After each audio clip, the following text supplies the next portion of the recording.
आखिर LPG cylinder के नीचे ये छोटे छेद क्यों बने होते हैं? डिजाइन का हिस्सा नहीं बल्कि ये आपकी जान बचाने के लिए है, मगर कैसे? और आपने कभी ना कभी जींस तो जरूर पहनी होगी, लेकिन क्या आपको पता है कि जींस के पॉकेट के साइड में ये तांबों के बटन्स आखिर होते क्यों हैं? और आईफोन के साइड में जो ये लाइंस होती है असल में ये डिजाइन के लिए नहीं बल्कि उसको जिंदा रखने के लिए होती है, और ये सिम कार्ड में छोटा सा कट डिजाइन के लिए नहीं होती। तो आखिर ये सब होते क्यों है? तो जिन चीजों को आप देख के नजरअंदाज कर देते थे, आज उनकी सच्चाई जानने वाले हो। तो वीडियो बहुत ही इंटरेस्टिंग होने वाली है, अभी से चैनल को सब्सक्राइब कर लो।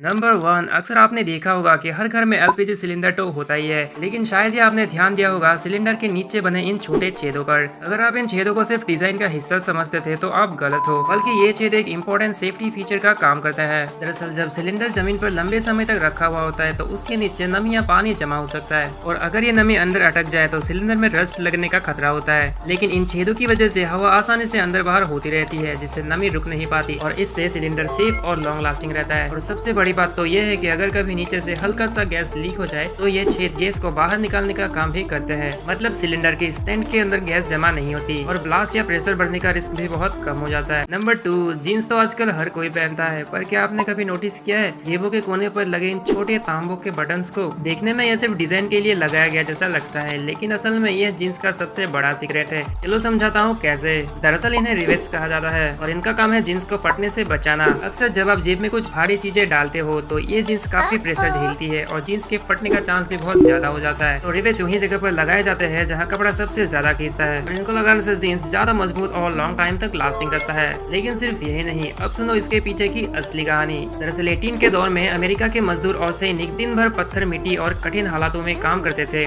उसकी वजह से उनकी पैंट्स अक्सर जेबों के पास से बहुत जल्दी फट जाती थी और उससे उनको बहुत परेशानी होती थी। तब उसको देखकर एक दर्जी जैकब डेविस, उनके दिमाग में एक जबरदस्त आइडिया आता है। उन्होंने देखा कि घोड़े की सैडल्स और वैगन्स में रिवेट्स यूज किए जाते हैं ताकि लेदर मजबूत रहे। उसने सोचा कि क्यों न जींस में भी इसे इस्तेमाल किया जाए, और उसने जींस पर भी रिवेट्स लगाकर टेस्ट किया, और वहाँ से शुरू हुआ एक नया चैप्टर। पेटेंट करने के लिए डेविस के पास पैसे नहीं थे। उन्होंने एक कपड़ों के व्यापारी लेवी स्ट्रेच को पार्टनरशिप ऑफर की। स्ट्रेच मान गए और 1873 में पहली बार दुनिया के सामने आई रिवेट जीन्स। तो आज भी लोग उसका इस्तेमाल करते हैं। नंबर 3, क्या तुम मेरी बात मानोगे अगर मैं कहूँ कि तुम आसाम से दुबई ट्रेवल करोगे तो तुम्हें हार्ट अटैक नहीं आएगा? क्यों, सुनने में थोड़ा फनी लगता है ना, लेकिन ये बात उतनी फेक नहीं है जितनी सुनने में लगती है। असल बात यह है कि जब हम ट्रेवल करते हैं तो नया एनवायरनमेंट होता है, नए लोगों से मिलते हैं और नए एक्सपीरियंसेस मिलता है, और ये सब मिलकर हमारे स्ट्रेस को काफी हद तक कम कर देते हैं और ब्रेन भी रिफ्रेश हो जाता है। इसी वजह से जो लोग ज्यादा ट्रेवल करते हैं उनका मेंटल हेल्थ काफी स्ट्रांग रहती है। रिसर्च ने तो ये भी दिखाया है कि रेगुलर ट्रेवल करने लोगों को एंजाइटी, डिप्रेशन या फिर नेगेटिव थॉट्स भी काफी कम हो जाता है। मतलब सिंपल शब्दों में कहूँ तो ट्रेवल एक नेचुरल थेरापी जैसा काम करता है। अब आते हैं हार्ट अटैक वाली बात पे। वैसे इसका डायरेक्ट तो कोई प्रूफ है नहीं, लेकिन अक्सर देखा गया है कि जो लोग ज्यादा घूमना पसंद करते हैं उनका लाइफस्टाइल हेल्दी रहता है, स्ट्रेस भी कम हो जाता है, और इनडायरेक्टली कहूँ तो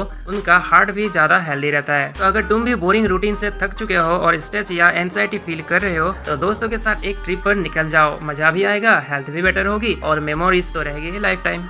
नंबर 4, अब ये आईफोन के साइड में जो पतली लाइंस दिख रही है, क्या आपको पता है कि ये आखिर होती क्यों है? मुझे पता है कि आप में से ज्यादातर लोग इसके बारे में नहीं जानते होंगे। दरअसल यह है आईफोन की हिडन सुपर पावर। बताता हूँ कैसे। दरअसल इसको एंटेना लाइंस कहा जाता है। आओ इसको अच्छे से समझाता हूँ। देखो, आईफोन की बॉडी सॉलिड मेटल की होती है, तो अब प्रॉब्लम यह है मेटल रेडियो सिग्नल्स का सबसे बड़ा दुश्मन है। मतलब नेटवर्क, जीपीएस और वाईफाई को अंदर घुसने का रास्ता ये बंद कर देता है। अब सोचो कि अगर सिग्नल ये बंद हो जाए तो लाखों का आईफोन भी किस काम का, बस एक डब्बा बन के रह जाएगा। इसीलिए एप्पल ने इसके डिजाइन में छोटी छोटी गैप छोड़ी, जिनको हम एंटेना लाइंस कहते हैं। ये लाइन चुपके से मोबाइल नेटवर्क, वाईफाई और जीपीएस को फोन के अंदर घुसने का रास्ता देते हैं। मतलब ये ऐसा है कि जैसे इंसान को जिंदा रहने के लिए ऑक्सीजन चाहिए, वैसे ही आईफोन को भी चलने के लिए ये एंटेना लाइंस जरूरी है। तो अब आई बात समझ में। नंबर 5, अब देखो कि सिम कार्ड में ये छोटा सा कट आखिर होता क्यों है। अब सोचो, एक दिन आप नया फोन खरीदते हो एक्साइटमेंट में और तुरंत सिम कार्ड लगाने के लिए जाते हो। अब अगर सिम बिल्कुल रेक्टेंगल होती तो आप उसे उल्टा सीधा इधर उधर हर तरीके से लगाने की कोशिश करते, और फिर क्या, या तो सिम को डैमेज कर लेते या तो स्लॉट को खराब। इसी प्रॉब्लम को सॉल्व करने के लिए छोटी सी नोच बनाई गई। ये कट एक सिग्नल लेता है कि भाई मुझे सिर्फ इसी डायरेक्शन में फिट करो।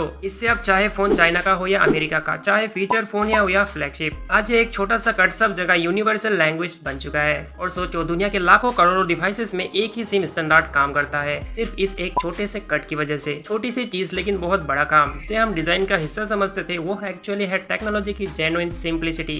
नंबर 6, क्या आपने कभी सोचा है कि भाई कोक पीने में मजा तो आता है, लेकिन असली सवाल तो ये है कि ये मजा क्या हमारी बॉडी के लिए सेफ है? और दूसरा बड़ा राज, कोक पीते ही इतनी डकार क्यों आती है? तो चलो खोलते हैं इसका पूरा साइंस का फंडा। दरअसल कोका कोला सिर्फ पानी और टेस्ट नहीं है, बल्कि ये पूरा मिनी साइंस एक्सपेरिमेंट है। दरअसल इसमें भरी होती है कार्बन डाइऑक्साइड गैस, वही गैस जो सोडा बोतल खोलते ही फुस की आवाज आती है। जब ये ड्रिंक पेट में पहुंचती है तो लिक्विड के साथ ढेर सारी गैस भी अंदर जाती है। अब सोचो, अगर पेट एक प्रेशर कुकर हो और उसमें एक्स्ट्रा गैस भर दो तो कुकर सीटी मारेगी ना। बस वही काम हमारा पेट करता है और गैस को बाहर निकाल देता है डकार के रूप में। तो अब साइंस कहता है कि ये डकार तो हमारी बॉडी का एक सेफ्टी बटन है। अगर गैस बाहर ना निकले तो पेट फूल जाएगा, पेन और डिस्कम्फर्ट भी हो सकता है। लेकिन अब असली सवाल, क्या कोका कोला डेली पीना सेफ है? तो देखो, एक 300 ml कैन में करीब 7-8 चम्मच चीनी होती है। रोज अगर 2-3 कैन पी ली तो सीधा खतरा ओबेसिटी, डायबिटीज और एक्स्ट्रा कैलोरीज का हो सकता है। कोक एसिडिक भी होती है, जिससे दांतों का इनेमल धीरे धीरे घुलता है। आसान भाषा में समझाओ तो जैसे रस्ट आयरन को खा जाता है, वैसे ही कोक आपके दांतों को कुचलता रहता है। तो क्या डाइट कोक पीना सेफ है? वैसे उसमें शुगर तो नहीं होता, लेकिन आर्टिफिशियल स्वीटनेस होती है। लिमिटेड मात्रा तक इसको पीना सेफ माना जाता है, लेकिन रिसर्च कहती है कि डाइजेशन और मेटाबॉलिज्म पर इसका भी असर पड़ सकता है। टोटली कहूँ तो बात यह है कि कोका कोला मजेदार है, टेस्ट भी टॉप है, पर इसे रोजाना पीना मतलब अपने दांत और हेल्थ को धीरे धीरे रिस्क में डालना है। इसीलिए एंजॉय करो, कभी कभार मजे लो, पर डेली हैबिट मत बनाओ।